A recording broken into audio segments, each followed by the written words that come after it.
It's a business trip. We're not going to shop on Michigan Avenue. We're going to play the Bears. No time to enjoy the sights here in Chi-Town for the Cardinals, but we can. Welcome to Michigan Avenue, home of the Trump Tower, the Chicago Tribune, plenty of shops. Chicago is truly one of the best cities in the country, passionate sports fans, and rich with tradition.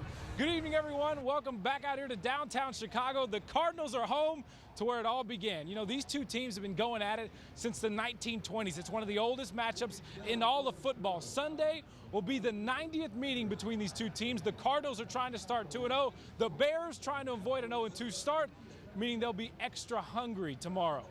0-2 at home, who does that?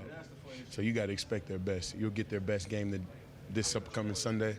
And we just got to, rise up to that intensity. Chicago has a lot of pride. It's a city that loves their football team, a storied history, and they're going to come out with their best. Nobody wants to lose two at home, and, you definitely know that they're going to come out with a little bit of edge or chip or whatever you may want to call it. Call it a weekend to remember for Cardinals punter Drew Butler. His dad and the rest of the '85 Bears Super Bowl championship team will be honored at the game tomorrow. Kevin Butler, Drew's dad, is the greatest kicker in Bears history, who finished his career with the Cardinals, by the way. It's a cool father and son connection. It's funny how football works sometimes. It's ironic, you work really hard to just make it to the NFL, but then to be able to play on Soldier Field where Dad accomplished so much, and especially when they're getting recognized.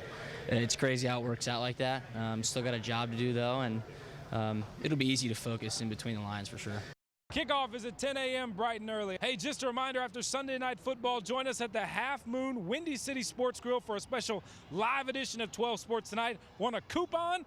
Download the new 12 News app. Bring it down to the show. You'll get half-price pizza and a drink special. Sounds good to me. Sunday night from 5 to 10 p.m. Hey, out on the West Coast, the D-backs had a hit parade in the city by the Bay. Even pitcher Patrick Corbin got in on the phone with an RBI single here in the fifth. The D-backs, they collected 17 total hits to beat the Giants 6-0. They have owned it at AT&T Park this season, winning 8 out of the 9 games they played in San Francisco. Hey, it wouldn't be a Saturday without some college football. Call this the catch of the year. Michigan State's Aaron Burbridge makes an amazing grab, falling backwards in the end zone. Got to take a look at this one more time. Watch his left foot as it touches in bounds just before his body falls out of bounds. Unbelievable catch. By the way, 4th-ranked Michigan State, they continue to roll. They beat the Air Force 35-14. Hey, out in Tempe, just when you thought, here we go again, leave it to quarterback Mike Bercovici to answer the call. ASU beat New Mexico last night, 34-10. Now, it didn't look good early on. The offense sluggish to start once again, but in the third, with just a 10-point game, Berk Mode decided to win the game on his legs, scoring here to make it 24-7. And that was really it after that. Bercovici isn't known for his blazing speed, but it sounds like he should be. How would you rate his athletic ability? 10 out of 10. Thank you, Jordan. We both have skinny legs, and I think that's something that, God just gave us, is just those legs just keep on churning and moving. And when Mike pulls the ball, it's beautiful. It's poetry in motion. I would compare him to Michael Vick from Madden 2000. He's really, he can really use his feet, but when he does it, he makes magic happen. I got you, bro. Appreciate it. That's love. Man, I love those guys. ASU will host USC next Saturday in their Pac-12 opener. Hey, coming up tonight at 10 o'clock, our Saturday night conversation with Cardinals wide receiver John Brown, why he's faster than a speeding bullet, and how that whole giving up fast food thing is going.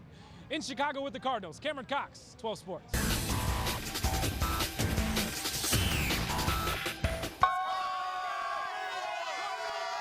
With the Cubs doing so well, does this town really care what the Bears do? I think they still care, yeah. Not until November. Oh, yeah. Not until November. Do you like Jay Cutler? When he throws touchdowns. We're focusing on the Cubs, but we wish the Bears the best.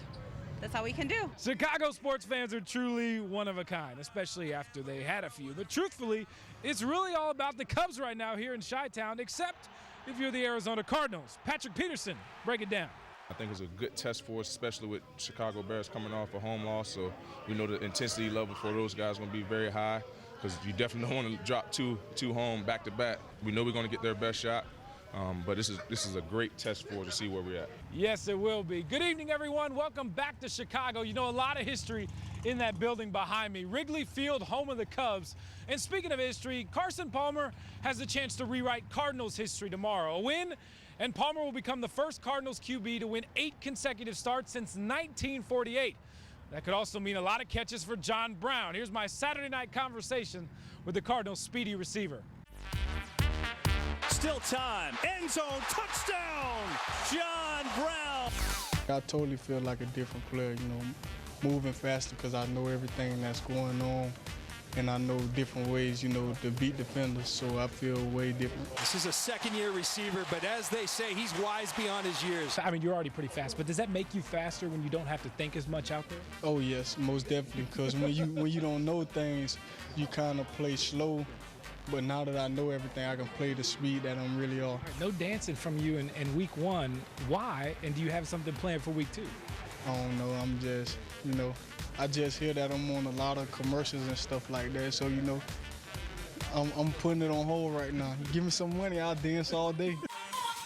Depending on how I'm feeling Sunday, I might get the fans what they want. I know that's what they've been waiting for. I have to ask you about a recent interview you did with ESPN. You've given up fast food?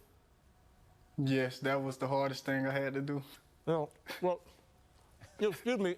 I didn't get my lunch today, so I'm eating a cheeseburger right now. When they interviewed you, they busted out this cheeseburger. How tough was that? Oh, it was real tough. You know, it looked too good, but I had to hold on and stay strong. And I thought about it all night. I'm telling you, this is really good. I think you might want to rethink that. I tried to cheat a day and, you know, go back to it, and it just wasn't the same. So it doesn't even fit well with your stomach anymore, right? No, not at all, and I guess that's a good thing.